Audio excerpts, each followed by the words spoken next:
শুনে রেখে দিন বাবা, জেনে রেখে দিন বাবা, হযরতে খাজা গরিব নওয়াজ মাইনুদ্দিন চিশতি আজমিরি সঞ্জারি রাহমাতুল্লাহ আলাইহি কয়েকজন মুরিদ মুহিব্বিন নিয়ে আল্লাহর হুকুমে, আল্লাহর ইশারায়, আল্লাহর হুকুমে তিনি রাজস্থানের বুকে মরু এলাকায় আজমিরের জমিনে আনা সাগরের পাড়ে এসে নিজের তাঁবুটা গেড়ে ফেললেন।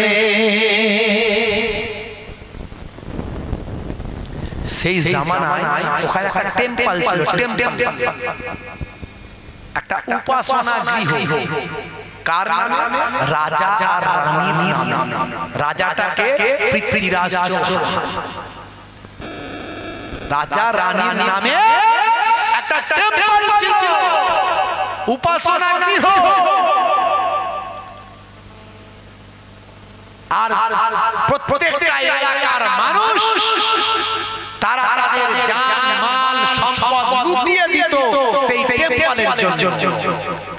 আর আনা সাগরে গিয়ে তারা গোসল করে নিত, যত পাপ করেছে তাদের সব পাপ ধুয়ে মুছে সাফ হয়ে যেত। এই তাদের ব্যাপার স্যাপার। আর সেখানে গিয়ে পৌঁছালেন কে? খাজা গরিব নওয়াজ মাইনুদ্দিন চিশতি। জোরে হবে না? আরে জোরে হবে না?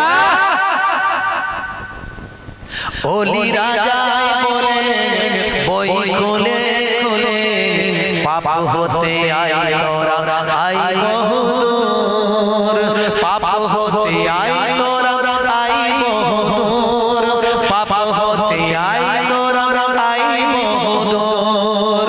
এখনো কোরআনি বাণী যায় বয়ে যায়, এখনো হাদিস বাণী যায় বয়ে যায়, এখনো কোরআনি বাণী যায় বয়ে যায়, এখনো হাদিস বাণী যায় বয়ে যায়। প্রভুর সৃষ্টিতে রহমতি সৃষ্টিতে দূর হতে আই তোরা আই বহুদূর, পাপ হতে আই তোরা আই বহুদূর, পাপ হতে আই তোরা আই বহুদূর। জোরে হবে না? জোরে হবে না? হযরতে খাজা গরিব নওয়াজ মাইনুদ্দিন চিশতি আজমিরি সঞ্জারি রাহমাতুল্লাহ আলাইহি কয়েকজন মুরিদ মুহিব্বিন ভালোবাসার মানুষ সেখানে হুজুরের সোহবতে আছে, তাদের নিয়ে খিমা গাড়লেন, তাঁবু গাড়লেন। কোথায়? আনা সাগরের পাড়ে।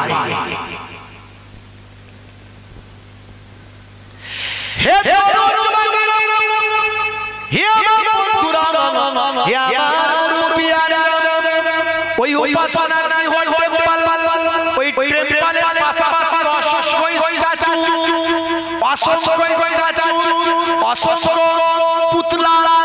কোন পুতলাকে তারা রিজিকের খোদা বলে মনে করত, কোন পুতলাকে তারা ভাই আমার বুদ্ধির জ্ঞানের খোদা বলে মনে করত, কোন পুতলাকে তারা ভাই আমার খোদা বলে মনে করত, কোন পুতলাকে তারা ভাই আমার কারবার উন্নতির খোদা বলে মনে করত, কোন পুতলাকে তারা ব্যবসা বাণিজ্যের উন্নতির খোদা বলে মনে করত, কোন পুতলাকে তারা বিস্কির মালিক বলে মনে করত, কোন পুতলাকে তারা ভাই আমার বাতাসের মালিক বলে মনে করত।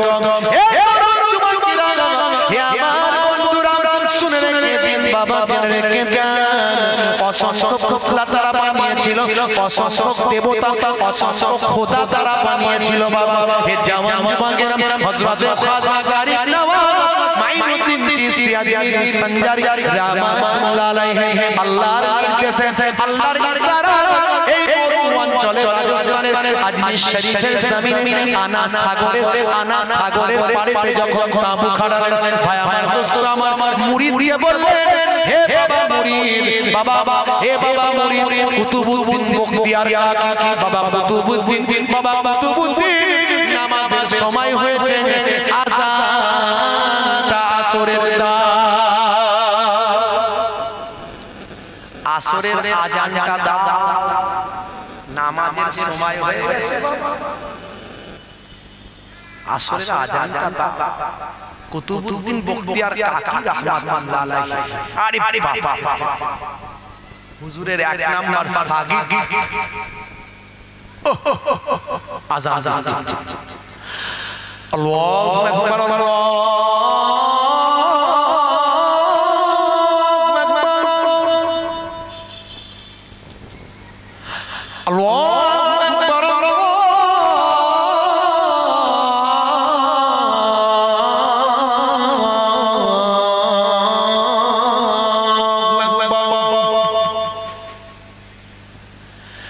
أشهد أن لا إله إلا الله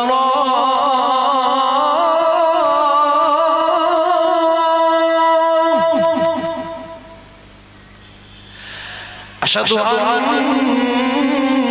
لا إله إلا الله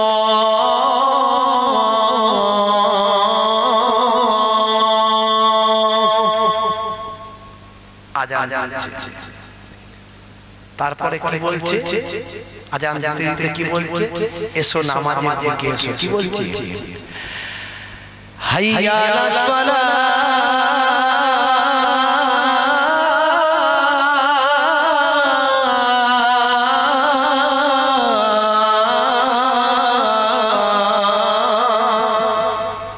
মানে এসো নামাজের দিকে এসো এসো নামাজের দিকে এসো নামাজের দিকে এলে কি হবে হে মুয়াজ্জিন বলে দাও আল্লাহ বলছেন হে মুয়াজ্জিন বলে দাও নামাজের দিকে এলে কি হবে বলো কি হবে বলো মুয়াজ্জিন বলছে কি হাইয়া আলাল ফালাহ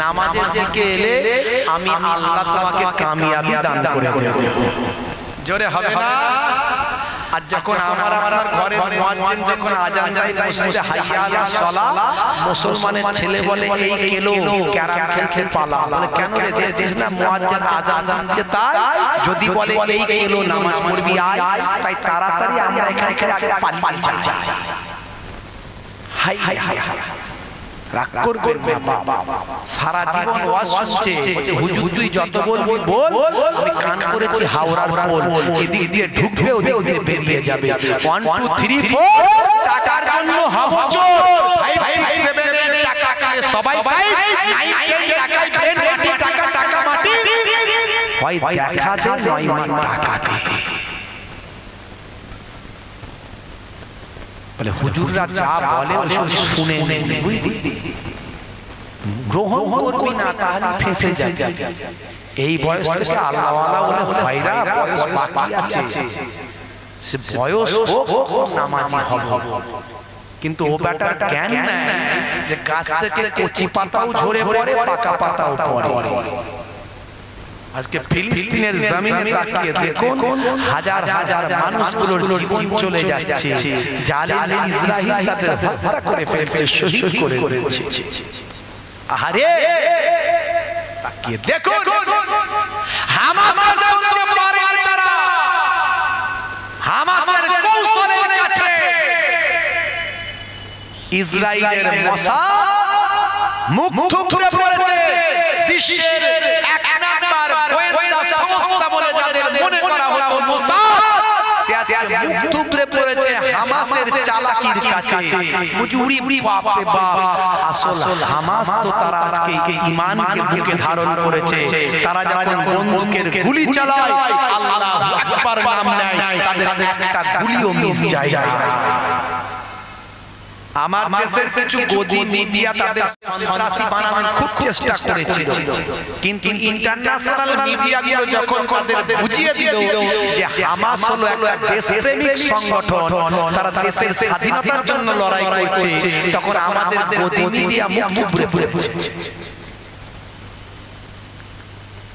যে ইসরায়েলকে দেশ দিয়েছিল থাকার জায়গা দিয়েছিল খেতে দিয়েছিল ব্যবসা করতে দিয়েছিল সেই ইসরায়েল আজকে ভাই আমার তাদের জায়গায় তাদের ঘর তাদের সম্পত্তি নিয়ে তাদেরকে তাড়িয়ে দেওয়ার চক্রান্ত করে তাদেরকে মেরে মেরে 75 বছর ধরে তাদেরকে ধ্বংস করার চেষ্টা করেছে আজ ফিলিস্তিনটাকে পুরো দখল করে নিয়েছে 1948 সালের আগে ইন্টারন্যাশনাল ম্যাপ সার্চ করে দেখুন গুগলে 1948 সালের আগে ইসরায়েল বলে কোনো রাষ্ট্রই ছিল না। বন্ধুরা আমার দৃঢ় বিশ্বাস ইসরায়েলের পতনের সময় হয়েছে। ইসরায়েলের পতন অনিবার্য হয়ে পড়েছে। আল্লাহ নারাজ হয়ে গেছে। সারা পৃথিবী তাদেরকে মুখ ফিরিয়ে নিয়েছে। সারা পৃথিবীর কোটি কোটি মানুষ তাদেরকে মুখ ফিরিয়ে নিয়েছে। তাদের মধ্যে অহংকার তাকাব্বুরি গ্রাস করেছে। মার্কোবার ট্যাঙ্ক তৈরি করেছে 3.5 বিলিয়ন ডলার এক একটা খরচা। আর এক একটা ভাই আমার missile Hamas RPG 105 Yasin RPG 105 missile $200 খরচা। এই $200 খরচা আরপিজি 105 মিসাইল দিয়ে 3.5 বিলিয়ন ডলার খরচা মারাকোবার ট্যাঙ্কে মুহূর্তের মধ্যে আগুনের ন্যায় ভ্যানিশ করে দিয়েছে। হামাসের প্রতি আল্লাহর রহমত হয়ে গেছে। এই বিজয় আজকে মুসলমানদের, এই বিজয় আজকে নিরীহ নির্যাতিত নিষ্পেষিত মানুষের, এই বিজয় আজকে ন্যায়পরায়ণ সারা বিশ্বপ্রেমিক ন্যায়পরায়ণ ন্যায়প্রেমিক মানুষদের, এই বিজয় আজকে ফিলিস্তিনের আর অপরাধী দাম্ভিক অহংকারী দেশদ্রোহী সন্ত্রাসী রাষ্ট্র ইসরায়েলের পতন অনিবার্য হয়ে যাবে। বন্ধুরা আমার শেষ সময় বেশি নাই, খুব তাড়াতাড়ি দেখতে পাবেন ইনশাআল্লাহ। যত দিন যাচ্ছে হামাস আরো শক্তিশালী হচ্ছে। যত দিন যাচ্ছে হামাসের সঙ্গে পৃথিবীর বিভিন্ন দেশ আরো সহযোগিতা করছে। আগামী দিন খুব সময় দেরি নাই, জালেম আল্লাহ ধ্বংস করবে। বন্ধুরা আমার আজকে তারা লড়াই করছে কিসের জন্য? বাইতুল মুকাদ্দাসের জন্য, ঈমানের জন্য লড়াই করছে, দেশের জন্য লড়াই করছে। তারা তাদের মসজিদের জন্য লড়াই করছে, নামাজের জন্য লড়াই করছে। আর আমাদের মসজিদ আছে, আমরা নামাজে যাই না। আল্লাহ বলছে বলে দাও হে মুয়াজ্জিন, বলে দাও যে নামাজে আসবে আমি আল্লাহ তাকে কামিয়াবি দান করব। জোরে হবে না? এই মানুষ তৈরি করেছে কে? আল্লাহ। মাতৃ গর্ভে শুক্রাণু আর ডিম্বাণু, লক্ষ লক্ষ কোটি কোটি শুক্রাণু ছুটছে। একটা ডিম্বাণু একটা শুক্রাণুকে বেছে নিয়েছে। যাকে বেছে নিয়েছে সেটাই আমি আর আপনি। আমার আপনার জন্মের ইতিহাসটা যদি একটু গবেষণা করে আপনি বেনামাজি থাকতে পারবেন না। তাই আল্লাহ বলছেন কাইফা তাকফুরুন, তোমরা কেমন করে কুফরি করো বিল্লাহি, আমি আল্লাহর সাথে। কুনতুম আমওয়াতান, তোমরা ছিলে মৃত। এই পৃথিবীতে আসার আগে তোমরা ছিলে মৃত, অর্থাৎ শুক্রাণু আর ডিম্বাণুতে পরিণত হয়েছিলে। ফাআহিয়াকুম, আমি তোমাদের জীবন দিয়েছি। সুম্মা ইউমীতুকুম, আবার তোমাদের মৃত্যু দেব। সুম্মা ইউহয়িকুম, আবার মৃত্যুর পরে জীবিত করব। সুম্মা ইলাইহি তুরজাউন, যা কাজ করেছো পৃথিবীতে তার কৈফিয়ত আমার কাছে দিতে হবে। সেই আল্লাহ আপনাকে আমাকে কিভাবে তৈরি করেছে একটু ভাবুন। মিস্টার কিতমুরের কথা আমি বলেছি। মিস্টার কিতমুর পৃথিবীতে আজ সমাদৃত হয়েছে একটা গ্রন্থ লিখে, the developing humanity, the developing of humanity. এই একটা বই হিউম্যান বডি ডেভেলপমেন্টের উপর একটা পুস্তক লিখেছেন, লিখে সারা পৃথিবীতে সমাদৃত। কিন্তু যখন তিনি সৌদিতে গেলেন, আরবে গেলেন, বিজ্ঞানীদের ভাই আমার গবেষণা বা জন্য বিজ্ঞানীদের ভাই আমার সেমিনারে যখন গেলেন, তিনি তার বই সম্পর্কে ডিসকাস করলেন, বক্তব্য রাখলেন। মুসলিম বিজ্ঞানীরা বলল, হে মিস্টার কিতমুর, আপনি দীর্ঘদিনের গবেষণালব্ধ বই যা আপনি রচনা করেছেন, এখানে যে বিষয়গুলো তুলে ধরেছেন, এগুলো তো আমরা 1450 বছর আগে আল্লাহর কোরআনে পেয়েছি। মিস্টার কিতমুর অবাক, আমি যেগুলো ল্যাবরেটরিতে গিয়ে দীর্ঘদিন ধরে রিসার্চ করে গবেষণা করে এগুলো আমরা লিখেছি, আমি 1450 বছর আগে কোনো গবেষণাগার ছিল না, প্যাথোলজি ছিল না, রিসার্চ সেন্টার ছিল না, এত টেকনোলজি ছিল না, এত যন্ত্রপাতি ছিল না। কি করে কোরআনে লেখা হতে পারে? পরে দেখলো কোরআন, গবেষণা করলো, অবাক, সত্যি তো কোনো ভুল নাই, যা পেয়েছি সব কোরআনে আছে। এই কোরআন কোনো মানুষের লেখা হতে পারে না, এটা নিশ্চয় আল্লাহর বাণী। মিস্টার কিতমুর সহ্য করতে না পেরে কালেমা পড়ে বিশ্বনবীর শিষ্য হয়ে ঈমান কবুল করলেন। বন্ধুরা আমার, তরুণ যুবকেরা আমার, এরপরে মুসলমান আজকে আমরা নামাজি হচ্ছি না, রাসূলের সুন্নাত মেনে চলছি না। যাদের ভিতরে সুন্নাত পাওয়া যায় তারা কেউ পথহারা হয় না। রাসূলের পথে যারা চলে দুনিয়ায় বাতিলের বাধা তারা মানে না। কে কি বললো, কে কি ভাবলো আমার দেখার দরকার নাই। আমি রাসূলের গোলাম। কে সিয়াসকে লেগে জিজ্ঞাসা করা হয়েছিল, হয় আপনি সিগারেট খান না পকেটে দেশলাই নিয়ে ঘোরেন, কারণটা কি?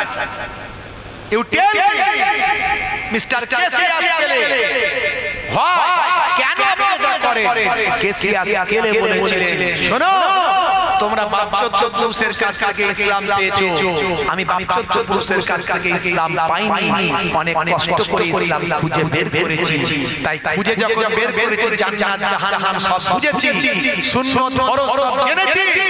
আমি দেশলাইটা নিয়ে ঘুরি এই জন্যই তোমাদের একটা রূহ আছে, আত্মা আছে, আমারও রূহ আছে, আত্মা আছে। তোমাদের রূহ অন্যায় কাজ করতে চায়, আমারও রূহ অন্যায় কাজ করতে চায়। যখন আমার রূহ অন্যায় কাজ, খারাপ কাজ, গুনাহের কাজ করতে চায়, আমি তখন দেশলাইয়ের কাঠিটা বের করে আগুনটা জ্বালিয়ে হাতে তালুতে রাখি আর বলি, হে মুহাম্মদ আলী কেলে, হে মুহাম্মদ আলী কেলে, তুমি এই অন্যায় কাজটা করে জাহান্নামের আগুন কি সহ্য করতে পারবে? হাতের তালুতে একটা সামান্য দেশলাইয়ের কাঠির আগুন সহ্য করতে পারো না। বিশ্ব হেভিওয়েট তিনবার চ্যাম্পিয়ন হয়ে তুমি আজকে একটা দেশলাইয়ের কাঠির হাতের তালুতে দেশলাইয়ের কাঠির আগুন সহ্য করতে পারো না, তুমি জাহান্নামের আগুনটা কেমন করে সহ্য করবে এই পাপ কাজটা করে? এই জন্য আমি পাপ কাজ থেকে বাঁচার জন্য আমি কেসিয়াসকেলে, মুহাম্মদ আলী কেলে পকেটে দেশলাইটা নিয়ে ঘুরে বেড়াই। জীবনে বিড়ি সিগারেট খাই না, কিন্তু দেশলাইটা আমার পকেটে থাকে। ঠিক আছে মুসলমান, আহা আল্লাহর ওলিদের সোহবতে থাকলে জীবনটা পরিবর্তন। খাজা জারিফ নামাজ বলে দিলেন, কুতুবুদ্দিন, এই কুতুবুদ্দিন আযানটা দাও। আনা সাগরের পারে পাহাড়ের উপরে আযান দিচ্ছে, আযান দিচ্ছে। আযানটা দেওয়ার পরে সেই গলার ইলহান, কি সুন্দর সুরালো কণ্ঠ, কি সুন্দর একটা মধুময় আওয়াজ মানুষের হৃদয়কে বিগলিত করলো। সবাই তাকিয়ে দেখে, এটা কি আযান, এটা কি শব্দ? এই আওয়াজ তো কোনোদিন শুনিনি আমরা এখানে। এই ধর্মের এই বর্ণের এই আওয়াজে মানুষ তো কেউ নাই, কে আযান দিচ্ছে, কে শব্দ করছে? হে তরুণ যুবকেরা, সমস্ত সম্প্রদায়ের ধর্মের মানুষেরা তারা এই আযানের শব্দটা নিজেদের হৃদয়ে স্থান দিল। তাদের হৃদয়টা যেন এই আযানের শব্দে বিগলিত হয়ে পড়ল। তারা মনে মনে চিন্তা করল, এটা আবার কিসের শব্দ? এটা আবার কোন প্রভুর শব্দ? এটা আবার কোন পুতলার শব্দ? এটা আবার কোন দেবতার শব্দ? এটা আবার কোন বাবা প্রভুর শব্দ? তারা অবাক হয়ে গেল, হায় রে হায়, আমরা কি তাহলে কোন প্রভু, কোন দেবতাকে অবজ্ঞা করে ফেলছি নাকি? কোন স্রষ্টাকে, কোন সৃষ্টিকর্তাকে অবজ্ঞা করে ফেলছি নাকি? তারা অবাক হয়ে গেল, তারা অস্থির হয়ে পড়ল, তারা হতবাক হয়ে গেল। হে জওয়ান যুবকেরা, তারা অনেক মানুষ জড়ো হতে লাগলো। তারা সেই জায়গায় জড়ো হয়ে থাকে, কয়েকজন ফকির ফোকারা মানুষ, কয়েকজন ফাকি মানুষ, কয়েকজন ফকির ফোকারা মানুষ আযান দিয়ে তারা কয়েকজন মিলে সিজদায় নামাজে লুটিয়ে আছে। তারা দেখে অবাক হয়ে গেল, বাবা কে আপনি? বাবা কে আপনি? কে আপনি? এরকম তো আমরা কোনোদিন শুনি না, দেখিও না। কে আপনি? বলে আমার নাম বাবা মাইনুদ্দিন, আমার নাম বাবা মাইনুদ্দিন। আমি কয়েকদিন এখানে এসেছি বাবা, কয়েকদিন তোমাদের ভিতরে এসেছি এখানে। ও আচ্ছা আচ্ছা। হে তরুণ যুবকেরা, মাগরিবের সময় হয়ে গেল। মাগরিবের সময় পরে এমন সময় পাওয়া যায় রাজা মশাইয়ের নিজস্ব কিছু উট ছিল বাবা, যেগুলো রাখালি করতো, চড়াতো। সেই উটগুলোকে নিয়ে তারা চড়াতে গিয়েছিল। সেখান থেকে উটগুলোকে তারা ফেরত নিয়ে এসেছে। উটগুলোকে ফেরত নিয়ে এসে যেখানে খাজা গরিব নওয়াজ খিমা গেড়েছিলেন, তাবু গেড়েছিলেন, সেই জায়গায় তারা তাদের আস্তানা করেছে, সেই জায়গায় উটগুলোকে রাখার জায়গা করেছে। বাবা আপনারা এখানে কেন বাবা? এখান থেকে সরে যান, এই জায়গাটা তো উটের জায়গা, উট বাঁধার জায়গা, রাখার জায়গা। আবার যার যার উট এগুলো নয়, এগুলো সব রাজা হুসাইনের উট। আপনারা এখান থেকে চলে যান, না হলে বিপদে পড়বেন বাবা। এমন সময় হিন্দুস্তানের অলিদিগের বাদশা, হিন্দুস্তানের অলিদিগের সরদার হযরত খাজা গরিব নওয়াজ মাইনুদ্দিন চিশতি আজমিরি সঞ্জারি রাহমাতুল্লাহ আলাইহি সেই সময় বলেছিলেন বাবা আমরা তো মুসাফির মানুষ বাবা, আমরা ফকির ফুকারা মানুষ বাবা, আমরা বয়স্ক মানুষ বাবা। আচ্ছা বাবা এত খোলা জায়গা পড়ে আছে বাবা, এই উটগুলোকে কি ওদিকে বাঁধলে হয় না? আমাদেরকে কেন ডিস্টার্ব করছো বাবা? আবার এখান থেকে খুলে খালে খিমা টিমা খুলে এই তাবু টাবু খুলে বিছানা পাটি জায়গা জায়গা সব কিছু নিয়ে আবার ওই জায়গায় কেন যাওয়া করাবে বাবা? তোমরা তোমাদের উটগুলোকে আনো জায়গা পড়ে আছে সেদিকে গিয়ে একটু বেঁধে দিতে পারো না? সেই সময় বেঁধে পাওয়া যায়। হে জওয়ান যুবকেরা, রাখালরা তেরে মেরে রাগান্বিত হয়ে উত্তেজিত হয়ে বলল, হে মুসাফির, হে হুরো, হে মুরব্বি, শুনে রেখে দাও, জেনে রেখে দাও, বেশি কথা বাড়াবে না, তাহলে তোমাদের উপর বিপদ আসবে। এই উটগুলো তো আর অন্য কারো উট নয়, এগুলো হলো রাজা মশাইয়ের উট। মনে রাখবে রাজার উটের সঙ্গে বিয়াদবি করলে তোমাদের বিপদ বেড়ে যাবে। সেই সময় বাবা কুতুবউদ্দিন কই গো? ও বাবা কুতুবউদ্দিন দেখেছো বাবা আমাদের এখান থেকে যেতে হবে অন্য জায়গায়। এটা নাকি রাজার উট বাঁধার জায়গা, রাজা মশাইয়ের উট বাঁধার জায়গা, এখানে নাকি আমাদের থাকলে বড় বিপদ হবে। ওই গো কুতুবউদ্দিন বাবা, ওই গো কুতুবউদ্দিন তাড়াতাড়ি তলপিতাল গুটিয়ে নাও, বিছানা পাটি গুটিয়ে নাও, তাঁবুটা খুলে নাও, খিমাটা খুলে নাও, চলো পাশে অন্য কোন জায়গাতে স্থান নিন বাবা, চলো। এমন সময় সেখান থেকে যখন ভাই আমার তাঁবু খিমা সব গুটিয়ে নিয়ে যখন গেলেন, হে যুবকেরা সেই সময় রাখালের দিকে তাকিয়ে বললেন, হে রাখাল শুনে রেখে দাও, এখানে উট বসবে আর উট উঠবে না। উট বসবে কিন্তু আর উট উঠবে না। তোমরা বুঝছেন তো? এনে উট বসবে চলে গেল পাশে কিছুটা দূরে গিয়ে স্থান নিলেন। ওই যে উট বসলো, উট আর সকালবেলা উঠে না, সারা রাত থেকে সকালবেলা উঠ আর উঠছে না, যে কটা উট ছিল সব বসি রয়ে গেছে, কেউ আর উঠছে না। রাখালরা খুব মারছে, খুব মারছে, খুব ঠ্যাঙ্গাচ্ছে, উট উঠলেন বলে এত তরতাজা উটগুলো সব বসু আর উঠছে না, রয়ে গেছে। এক কষ্ট হচ্ছে আপনাদের? হ্যাঁ আর দু পাঁচ আমার বড় বড় বক্তা কে আছে? হ্যাঁ করে দিচ্ছি। হ্যাঁ বড় বড় বক্তা কে আছে? হ্যাঁ মাশাআল্লাহ উনি এসে খবর নেন তো, ঠিক টাইম একটু পরে চলে আসেন, 5-10 মিনিট পরে। আমার অত্যন্ত প্রিয় মানুষ, জি হ্যাঁ আমাদের একটা সংগঠন আছে এই আলেম ওলামারা, আপনারা খুশি হবে, আপনারা অনেক ধরে চাইছিলেন কিন্তু হচ্ছিল না।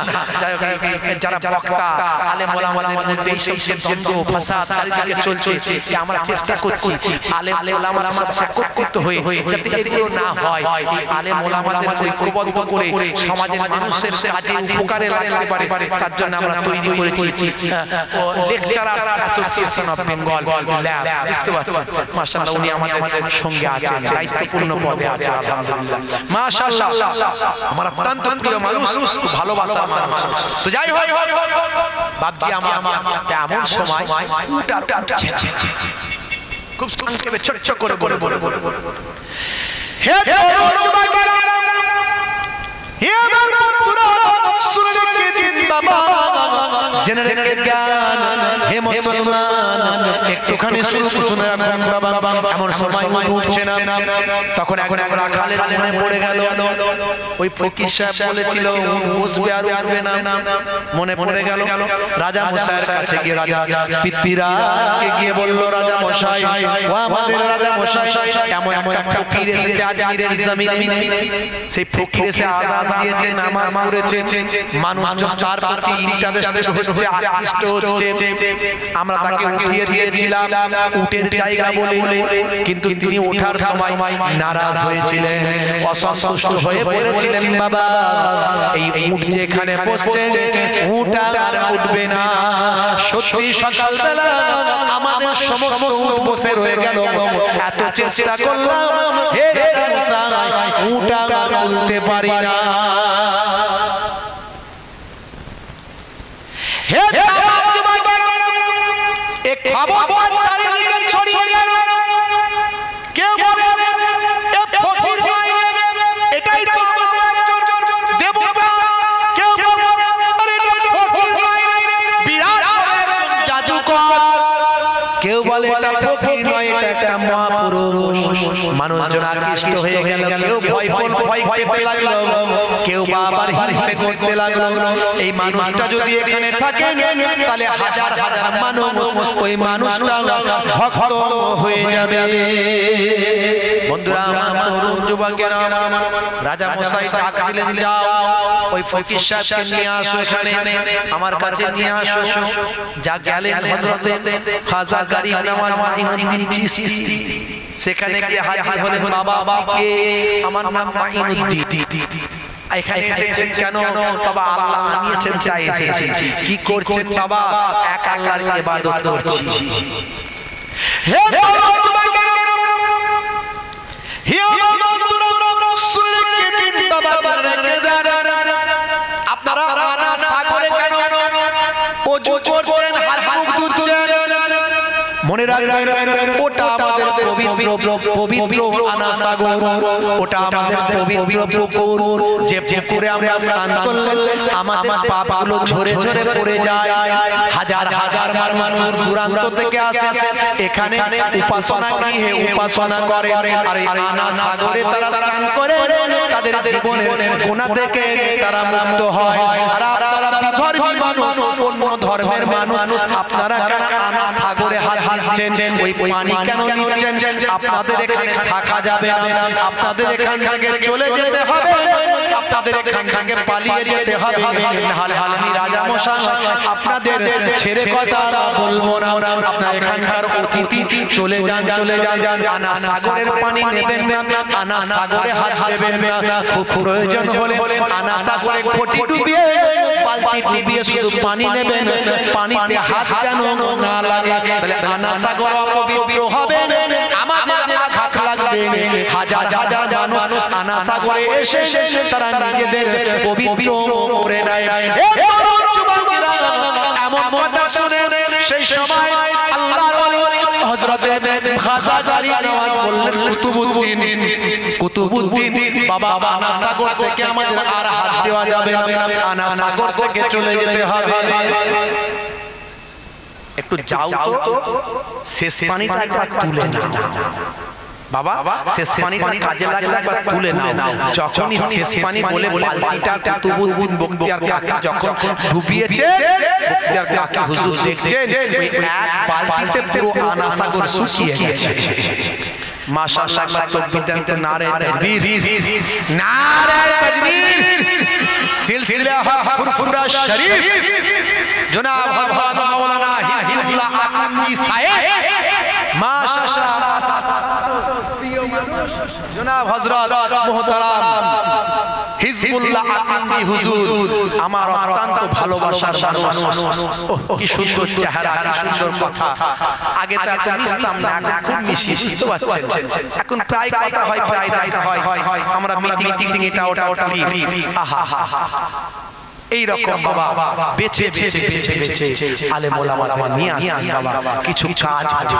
তো ভাইরা আমার পরে আমার ভাই, আমার হুজুর মাশাআল্লাহ আমার অত্যন্ত প্রিয় মানুষ, আমার হৃদয়ের মানুষ, তিনি এসেছেন ওয়াজ নসিহত করবেন, আপনারা শুনবেন, আমল করবেন।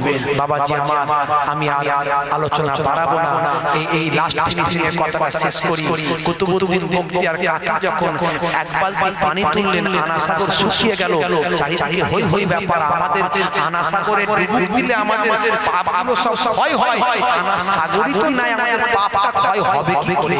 রাজা মশাইয়ের কাছে গিয়ে তাকাদা করলো, রাজা মশাই সর্বনাশ হয়ে গেছে। কি হলো বাবা? আনা সাগর থেকে ওই ফকির এক বালতি পানি তুলেছে, আনা সাগর শুকিয়ে গেছে। সে কি? ডাকো ডাকো ডাকো। আবার ডাকা হলো, ডেকে বলা হলো, হুজুর বেয়াদবি নেবেন না, আমরা মুস্তাকি করে ফেলেছি, আমাদের ক্ষমা করুন, মাফ করুন। আপনি আনা সাগরকে আগের মতো করে দিন, যদি স্বেচ্ছায় করে দেন ভালো, তাহলে হাজার হাজার মানুষ আপনার হাতে পায়ে ধরবে। কে বলছে? রাজা মশাই বলে, আমার হাতে পায়ে ধরার দরকার নাই বাবা, আমি তো কেবল মাত্র একটা মাধ্যম, আমি যার গোলামি করি, তোমরা তার গোলামি করো, দেখবে কোনো তোমাদের অসুবিধা হবে না। তোমরা একটা এই স্ট্যাচু বানিয়েছো, পুতুল বানিয়েছো, এদের নড়াচড়ারও ক্ষমতা নাই, এরা তোমাদের কোনো উপকার করতে পারবে না। যদি বিশ্বাস করো, আমার কথা বিশ্বাস হয়, আমি যার ইবাদত করি, এই ক্ষমতা আল্লাহ আমাকে দিয়েছেন, তার ইবাদত করো। কই গো কুতুবউদ্দিন, যে পানিটা তুলেছিল, ওই পানিটা গিয়ে আনা সাগরে আবার ফেলে দাও, দেওয়ার সঙ্গে সঙ্গে আনা সাগরের পানি কানায় কানায় পূর্ণ হয়ে গেল। জোরে হবে না? অল্প কিছু দিনের মধ্যে ৯০ লাখ মানুষ খাজা গরিব নওয়াজের হাতে হাত দিয়ে ঈমানটা গ্রহণ করেছিল। ওলিয়া ইজমা কিয়াস, আমরা কোরআন হাদিস ইজমা কিয়াসকে সামনে রেখে চলি। আপনারা আমার পীর জামানার মুজাদ্দিদ, তিনি ছোটখাটো পীর ছিলেন না, যেমন তেমন মৌলবী ছিলেন না। আজকে যে মৌলবীগুলো ফুরফুরা শরীফের বিরুদ্ধে কথা বলে, হ্যাঁ হতে পারে আমার মতো নাতি পোতা পীরজাদা কিছু উল্টো পাল্টা কথা বলে ফেলছি, কাজ করে ফেলছি, ও আমাকে বাদ দাও, আমার বিরুদ্ধে বলো, অসুবিধা নাই। কিন্তু যখন সিলসিলায়ে হক মুজাদ্দিদুজ জামানের নেটওয়ার্ক, যখন মুজাদ্দিদুজ জামানের সিলসিলা নিয়ে মুজাদ্দিদুজ জামান যখন কথা বলবে, তখন জবানে লাগাম দিয়ে কথা বলবে, না হলে মিথ্যা প্রমাণিত হবে, তুমি ভণ্ডই প্রমাণিত হবে। কারণ মুজাদ্দিদুজ জামান প্রমাণ করে দিয়েছেন, আল্লামা রুহুল আমিন সাহেব রাহমাতুল্লাহ প্রমাণ করে দিয়েছেন, মিনিশাল বিন আহমদ সাহেব প্রমাণ করে দিয়েছেন, আব্দুল মাহবুব সাহেব হুজুররা প্রমাণ করে দিয়েছেন। সেই জামানায় তারা অনেক কিতাবাদি লিখে প্রমাণ করে দিয়েছেন যে মুজাদ্দিদুজ জামান হকভাবে জীবন যাপন করেছে। বন্ধুরা আমার, তরুণ মুরব্বিয়ানেরা আমার, আজকে আখিরি জামানা বাবা, ঈমান বাঁচানো বড় দায়। ওরা কিছু কিছু কথা বলছে, যে কথাগুলো ইন্টারনেটে যাচ্ছে, আর আপনারা আমার ঘরের ছেলেরা বুঝতে পারছে না, হালালকে হারাম মনে করছে। ওরা তাবিজ আর তামিমার মধ্যে পার্থক্য করতে পারছে না, between different of তাবিজ and তামিমা। এই তাবিজ আর তামিমার মধ্যে ডেসক্রিপশন ওরা দিতে পারছে না, ওরা সব এক করে দিচ্ছে, হারাম করে দিচ্ছে, ওরা হাদিসকে অস্বীকার করে ফেলছে। ভাই আমার, সঠিক হাদিস থেকে প্রমাণ আছে, আল্লাহর নবী সাহাবীরা তারা কোরআনের সূরা মুখস্থ করতে দিতেন, যিনি মুখস্থ করতে পারতেন না তাকে কোরআনের আয়াত লিখে তার গলায় ঝুলিয়ে দিতেন। এটা হলো তাবিজ। আর তামিমা কোনটা?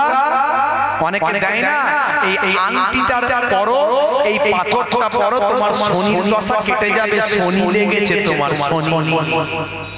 অনেকে বলে না, এই যে কাঠটা দিলাম, এই কাঠটা বেঁধে রাখো, তোমার শরীরের কাজ হয়ে যাবে।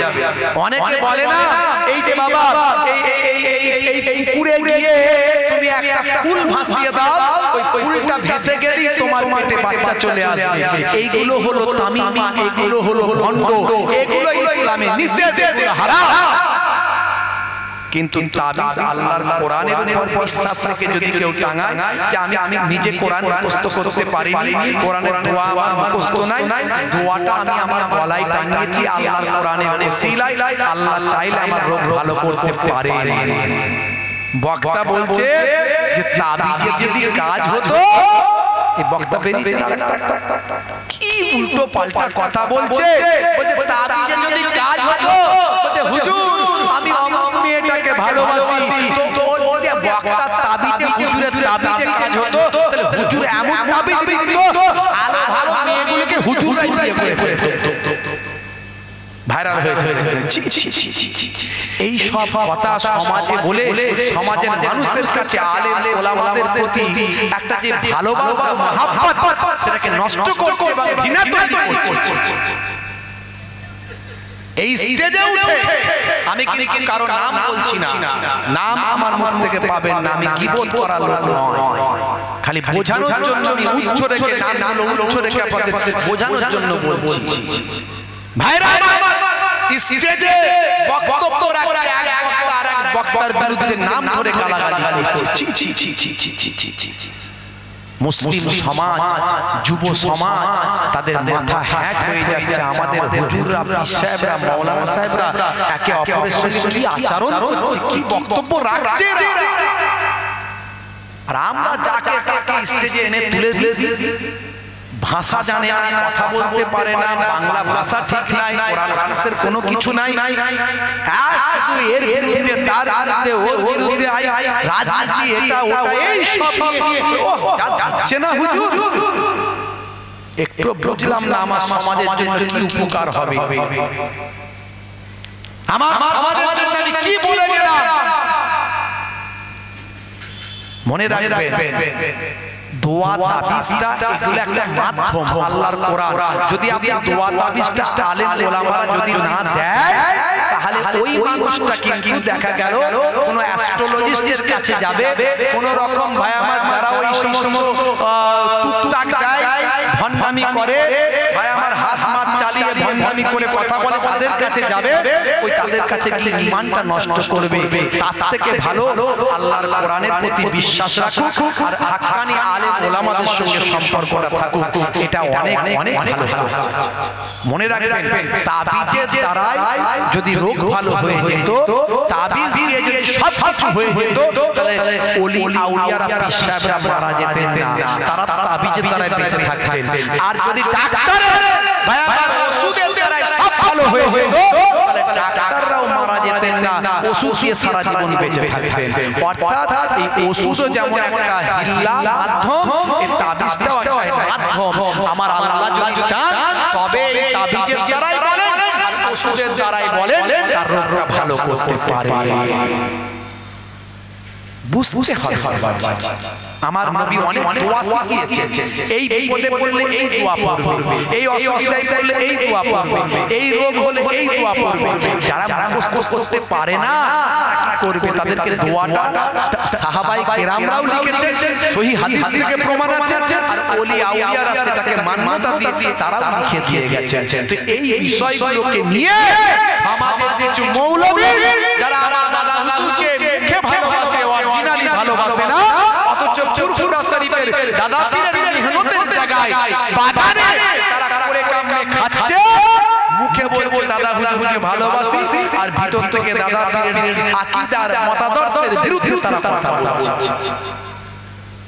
এই বর্তমানের দিকে আরেকটা বক্তা সে আবার বলছে, কি বলছে, যখন ফুরফুরা শরীফের আকীদার মানুষরা তাকে দাওয়াত করতে ফুরফুরা শরীফের জলসায় যখন আসছে, তখন বলছে কিয়াম করাটা মুস্তাহাব, ভালো করলে সওয়াব আছে, না করলে গুনাহ নাই, আমি দাদা হুজুরকে ভালোবাসি, দাদা হুজুর ঠিক বলেছে, কত সুন্দর কথা, আমি খুব সাপোর্ট করি, তবে আমি কিয়াম করি না, দাদা হুজুরের যারা ভালোবাসার মানুষ করে আমার কোনো অসুবিধা নাই, কিয়াম দাদা হুজুর বলেছেন করলে ভালো, না করলে গুনাহ নাই, এটা হলো মুস্তাহাব সওয়াবের কাজ।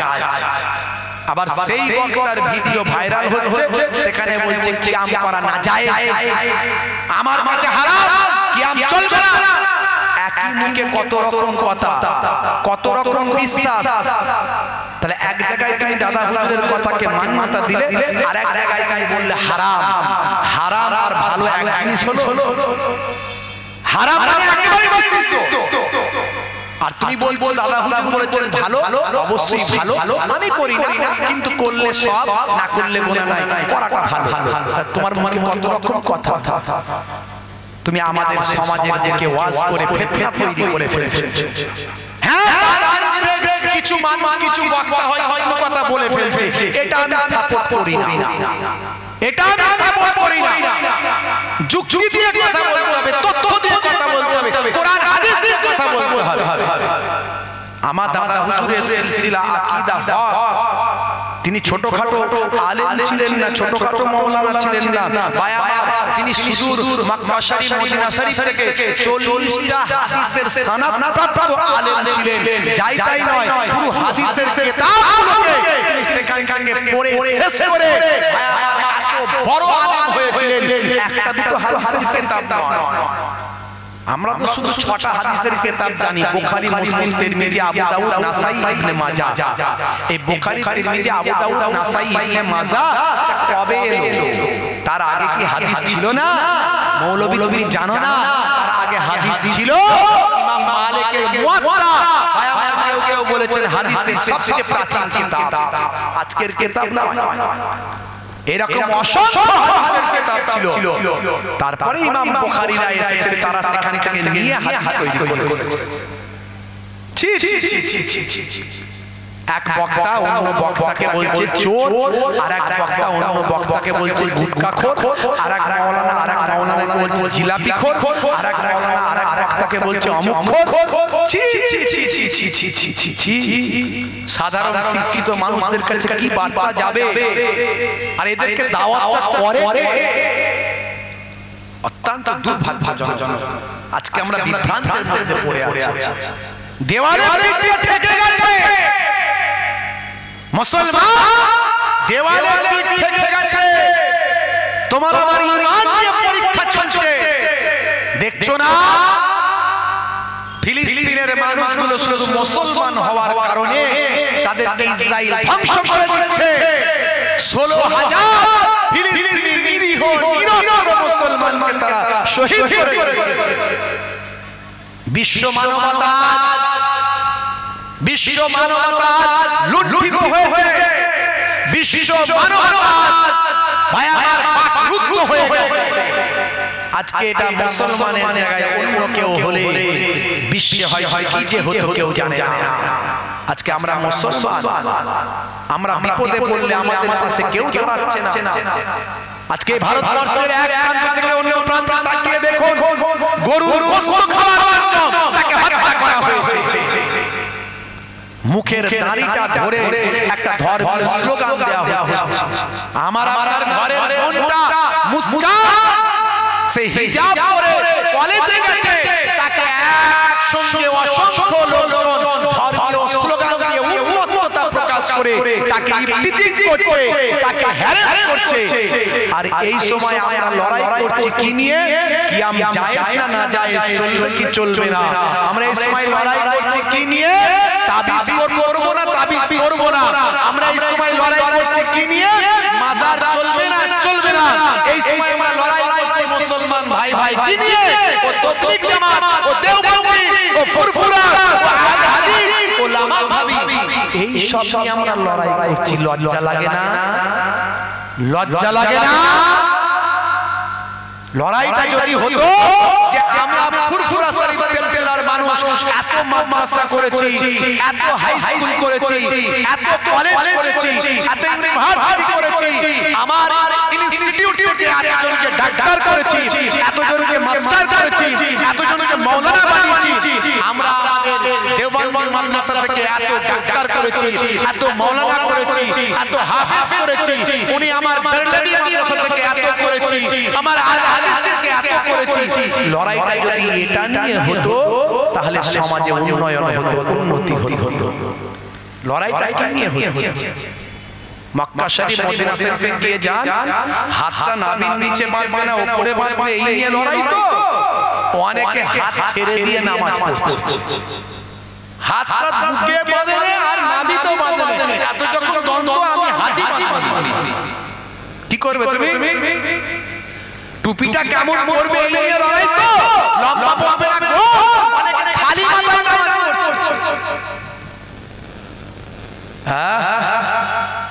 বন্ধুরা আমার তরুণ যুবকেরা আমার মুরব্বিয়ানেরা আমার দ্বন্দ্ব করবেন না অশান্তি করবেন না আগে আলেমরা ঠিক হন মাওলানারা ঠিক হন হুজুররা ঠিক হন যারা ইসলামের কথা বলেন যারা দ্বীনের কথা বলেন যারা মানুষের কাছে ইসলামের সৌন্দর্যকে প্রতিষ্ঠিত করার চেষ্টা করেন আপনার কথাটা তখনই মানুষ গ্রহণ করবে যখন আপনার প্রতি তার ফেথ তৈরি হবে বিশ্বাস তৈরি হবে আপনি নিজে যখন সৎ হবেন আপনি নিজে যখন ইসলামের নিয়ম নীতি মেনে চলবেন আপনি নিজে স্টেজে এমন এমন কথা বলছেন আজকে আপনার শাহরুখ খানের সঙ্গে দেখা হয়ে যাচ্ছে কালকে সোহেল খানের সঙ্গে দেখা হয়ে যাচ্ছে পরশুদিন প্রসেনজিতের সঙ্গে দেখা হয়ে যাচ্ছে তার আগের দিন বলেন কি নাম আছে নামগুলো বলো না ও কি একটা ওই যে একটা সাংসদ দেব তার সঙ্গে দেখা হয়ে যাচ্ছে এই যদি হুজুরের বক্তব্য হয় হুজুরের সঙ্গে শুধু বক্তব্য শুধু নায়ক নায়িকার দেখা হয়ে যাচ্ছে সমাজের মানুষ কি নেবে রাগ করবেন বন্ধুরা আমার তরুণ যুবকেরা মুরব্বিয়ানেরা আমার আপনাকে আমাকে আগে সৎ হতে হবে আমি নামাজি না হয়ে নামাজের প্রচার করার কোনো অধিকার আমার নাই আমি দাড়িওয়ালা না হয়ে দাড়ির প্রচার করার কোনো অধিকার আমার নাই আমি সুদের কারবার বন্ধ না করে সুদের কারবার বন্ধ করতে বলার অধিকার আমার নাই আমি নিজে জিকির ফিকিরে না থেকে ইলমে তাসাউফের জ্ঞান অর্জন না করে ইলমে তাসাউফের জ্ঞান অর্জন করার কথা বলার কোনো অধিকার আমার নাই আখিরি জামানায় এমন একটা সময় আসবে আলেম ওলামারা নিজে যেটা করেন অন্যকে সেটা করতে বলবে কাল কিয়ামতের দিনে এই সমস্ত আলেমদেরকে ধরা হবে রাসূল 1450 বছর আগে বলেছেন এক শ্রেণীর আলেম হবে মাওলানা হবে তারা হবে ওয়ারাসাতুল আউলিয়া ওয়ারাসাতুল আম্বিয়া জোরে বলুন সুবহানাল্লাহ নবী আর আসবে না নবী আর আসবে না কিন্তু নবীদের ওয়ারিস আসবে আনা খাতামান নাবিয়িনা লা নাবিয়্যা বাদি আমি হলাম শেষ নবী আর কোন নবী আসবে না কিন্তু নবী না এলেও নবীদের বংশধররা আসবে কারা আসবে আল উলামা ওয়ারাসাতুল আম্বিয়া যারা হাক্কানি আলেম হবে আল্লাহ এবং রাসূলের নির্দেশ মেনে চলবে কোরআন হাদিসে ফলো করে চলবে যারা সমাজে নিজে শান্তি প্রতিষ্ঠা করবে অশান্তি থেকে মানুষকে দূরে সরিয়ে রাখবে এই সমস্ত হাক্কানি আলেম যারা কোরআন হাদিসের পথে চলেছে রাসূল বলেন এরা হলো নবীদের বংশধর এরা এদের আল্লাহ এত মর্যাদা দেবেন এত সম্মান দেবেন রাসূল বলছেন উলামা ও উম্মতি কা আম্বিয়ায়ে বানি ইসরাঈল আমার উম্মতের মধ্যে যারা হাক্কানি আলেম হবে প্রকৃত ওলি কাম হবে তারা হলো বানি ইসরাঈল যুগের নবীদের পর্যায়ভুক্ত হয়ে যাবে জোরে হবে না জোরে হবে না বানি ইসরাঈল যুগের নবী কারা ছিলেন ঈসা নবী মুসা নবী দাউদ নবী ইব্রাহিম সুলাইমান নবী ইউসুফ নবী ইয়াকুব নবীর আরেকটা নাম ইসরাঈল ছিল তার আওলাদদের বলা হয় বানি ইসরাঈল সে বানি ইসরাঈল যুগের পয়গম্বরদের মর্যাদা আল্লাহ আমার উম্মতের রাসূল বলছেন আমার উম্মতের মধ্যে যারা হাক্কানি আলেম হবে তাদের আল্লাহ সেই সম্মান দেবে জোরে হবে না আরে আলেম হবে যারা হবে ওয়ারাসাতুশ শয়তান ভায়া শয়তানের ওয়ারিস এরা কারা কালামুহুম কা কালামিল আম্বিয়া যাদের কথাগুলো হবে নবীদের কুলুবুহুম কা কুলুবিজ জিয়াব অন্তরটা হবে নেকড়ে বাঘের মতো নেকড়ে বাঘ হিংস্র এই মৌলবীগুলোর অন্তরটাও হিংস্র এরা যেখানে যাবে ফিতনা ফাসাদ শুরু করবে বিভাজন করবে দ্বন্দ্ব লাগাবে অশান্তি লাগাবে আমার নবী যেখানে অশান্তি হতো নবী যেতেন অশান্তি দূর করে দিতেন দীর্ঘদিন ধরে লড়াই হয়েছে আরবের বুকে বাসুসের যুদ্ধ তাহিহি যুদ্ধ ফুজ্জালের যুদ্ধ আল্লাহর নবী 17 বছর বয়সে ভাই আমার ছোট ছোট বয়স থেকে এই সমস্ত যুদ্ধগুলো দেখে এসেছেন, যেখানে অশান্তি হয়েছে পরবর্তীকালে নবী সেখানে ঝাঁপিয়ে পড়ে অশান্তি দূরীভূত করেছেন, দ্বন্দ্ব মিটিয়ে দিয়েছেন। আর আমরা নবীর ওয়ারিস, আমরা যেখানে যাই সেখানে বিতর্কিত কথা বলে দ্বন্দ্ব তৈরি করি, আছে না? না, এরা হলো শয়তানের ওয়ারিস। এদের অন্তরটা হবে অন্তরটা হলো কথাটা তারা কায়দায় করে নবী আনা কথা বলবে, মিষ্টি মিষ্টি কথা, সুন্দর সুন্দর কথা, কিন্তু অন্তরটা নেকড়ে বাঘের মতো। আল্লাহর নবী বলেন কাজগুলো হবে ফেরাউনের মতো, নমরুদের মতো। রাসূল বলেন এরা আমার উম্মত নয়, আমি এদের নবীও নয়। আপনি বলবেন হুজুর আমরা কি করে বুঝবো বলেন দেখি, শিক্ষিত ছেলে তো বলবে হুজুর এই যা বলছেন আপনি এত দ্বন্দ্ব, তেরি মাওলানা চিনবো কি করে বলে দেখি এত ঝুট ঝামেলা আমরা কেমন করে পাবো? যেমন করে ভালো ডাক্তার খুঁজে পাওয়ান, যেমন করে ভালো মাস্টার খুঁজে পাওয়ান, যেমন করে বাজারে গেলে ভালো প্রোডাক্টটা কেনার চেষ্টা করেন, যেমন করে মার্কেট করতে গেলে ভালো জায়গাটা খুঁজে বের করার চেষ্টা করেন, যেমন করে ভাই আমার কোর্টে গেলে ভালো উকিলটা খুঁজে বের করার চেষ্টা করেন, তার বেলায় অনেক ঝঞ্ঝট ঝামেলা পোয়াতে হয়। ভালো উকিল না ধরলে ঠকে যাবেন, ভালো ডাক্তার না ধরলে ঠকে যাবেন, ভালো প্রোডাক্ট খুঁজে বের করতে না পারলে ঠকে যাবেন। যেমন ভালো আলেম, ভালো হুজুর, ভালো পীর সাহেব খোঁজার দায়িত্ব আপনার আমার নয়। বাবাজি আমার একটু ইশারায় ইশারায় বললাম, আমি নাম ধরে ধরে বলতে পারি না, আজ পর্যন্ত আমার রেকর্ড নাই। হে বাবারা, হে আমার বন্ধুরা, শুনে দিন বাবা, জেনে রেখে যান হে মুসলমান, একটুখানি লক্ষ্য করুন বাবা, একটুখানি খেয়াল করুন। আল্লাহর মাহবুব বান্দাদের দেখানো পথে চলুন, সমাজটা শান্তি হয়ে যাবে। 1450 বছর আগে আল্লাহর নবী যে কৌশলে হেঁটেছিলেন, যে পথ অবলম্বন করেছিলেন, সেই পথটা একমাত্র আল্লাহর ওলি বান্দারা সেই পথে তারা হেঁটেছেন। আল্লাহর মাহবুব বান্দারা নবী পাকের দেখানো পথে হেঁটে তারা আজকে ওয়ারাসাতুল আম্বিয়া হয়েছেন, তারাই হয়েছেন নবীদের ওয়ারিস। সেই আল্লাহর ওলি বান্দারা যেখানে যায় শান্তি ফিরিয়ে দেয়, যেখানে যায় অশান্তি দূর করে দেয়। মনে রাখবেন আল্লাহর ওলি বান্দা কারা? যারা শান্তি ফিরিয়ে দেন, যারা যাদের কথা শুনলে আপনার মনটা হৃদয়টা মুগ্ধ হবে, যাদের চেহারাটা দেখলে আল্লাহ এবং রাসূলের কথা মনে পড়ে যাবে, চেহারা দেখলে আল্লাহ এবং রাসূলের কথা মনে পড়ে যাবে, যারা অশান্তির জায়গায় গেলে শান্তি ফিরিয়ে দিয়ে দেবে।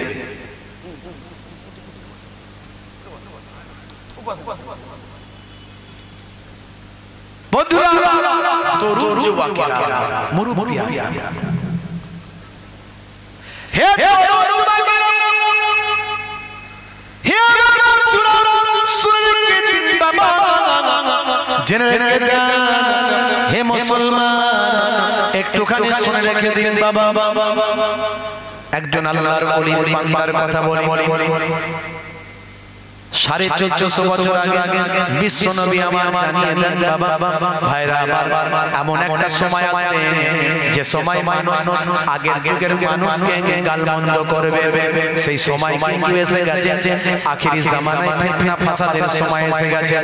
এখন এক শ্রেণীর যুবক সম্প্রদায় যারা বেরিয়ে আসছে, তাদের ব্রেনটাকে এমন ভাবে ফেসবুক, ইন্টারনেটের মাধ্যমে, ইউটিউবের মাধ্যমে তাদের ব্রেনটাকে এমন ভাবে ওয়াশ করা হচ্ছে যে আগের যুগের তোমাদের বাপ-চোদ্দ পুরুষ যা করেছে সব ভুল করেছে, আর আগের যুগের যত আল ওলি আউলিয়া আলেম হাফেজ আল্লাহর মাহবুব বান্দা যারা ছিল তারা সব ভণ্ড ছিল, ভুল করেছে। এইভাবে আগের যুগের আল্লাহর মাহবুব বান্দাদের তারা গালি দিচ্ছে। দেখবেন আল্লাহর মাহবুব বান্দাদের গালি দিচ্ছে তারা, অথচ তাদের মেহনতে আজকে আমরা কলেমা ওয়ালা, তাদের ভালো মেহনতে আজকে আমরা ঈমান ওয়ালা। এই সব নতুন নতুন বক্তা কিছু ইন্টারনেটের যুগে বেরিয়েছে, তারা না পারে ঠিকমতো কোরআন পড়তে, না পারে ঠিকমতো হাদিস পড়তে, না তারা কোরআন হাদিসের ভালো ব্যাখ্যা জানে, তারা ওই কিছু বাংলা চটি বই মুখস্থ ইত্যাদি করে সর্বদা অপদস্থ হচ্ছে, লজ্জিত হচ্ছে। কিন্তু দুই কান কাটা কুকুরের ন্যায় লজ্জিত হলেও তারা কাকে ছেড়ে কথা বলছে না, তারা মিথ্যার উপর কাজ করছে। হে যুবকেরা, হে আমার বন্ধুরা, শুনে রেখে দিন বাবা, জেনে রেখে জ্ঞান। হে মুসলমান, আল্লাহর মাহবুব বান্দাদের কথা বলতে গিয়ে হযরত খাজা গরিব নওয়াজের অবদানের কথা মনে পড়ে যায়। হযরত খাজা গরিব নওয়াজের কত অবদান, হযরত গাউসুল্লাহ বাবা আব্দুল কাদের জিলানী হুজুরের কত অবদান, রাসূলের নাম ফাতিহা ওয়াইসি হুজুরের কত অবদান, এই বাংলা আসাম ভারতবর্ষের বুকে হযরত পীর আবু বকর সিদ্দিক রাহমাতুল্লাহ আলাইহির কত অবদান, বসিরার আল্লামা হুজুর বাংলার বুকে তার কত অবদান, আল্লাহর ওলি বান্দাদের কত অবদান, এটা অস্বীকার করার কোনো জায়গা নাই। হে যুবকেরা, হযরত খাজা গরিব নওয়াজের কথা ছোট করে বলে দিই মাঝখানে। আজকে আমি